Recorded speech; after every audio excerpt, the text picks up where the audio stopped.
अस्सलामुअलैकुम सामीन। 15 मुहर्रमुल हराम की तारीख़ शुरू हो चुकी है। 2 अगस्त है। ख़बर का उन्वान है बिट्टू बजरंगी का भड़काऊ वीडियो सामने आया। वीडियो बहुत ही इश्तियाल अंगेज़ है। हम आखिर में पेश करेंगे, आप इस पूरी वीडियो को सुनें।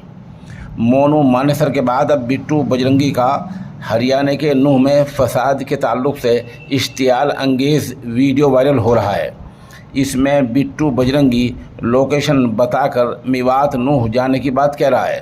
वीडियो में मेवातियों के लिए काबिल एतराज़ बात कह रहा है। इस वीडियो के बारे में नूह के एसपी वरुण सिंगला ने कहा कि बिट्टू बजरंगी की वीडियो की जांच की जाएगी। बजरंगी कह रहा है हम आ रहे हैं, बताकर आ रहे हैं, हमारे लिए फूलों के हार तैयार रखो। और भी बहुत सारी बातें हैं, आप खुद ही पूरी वीडियो सुनकर फैसला करें।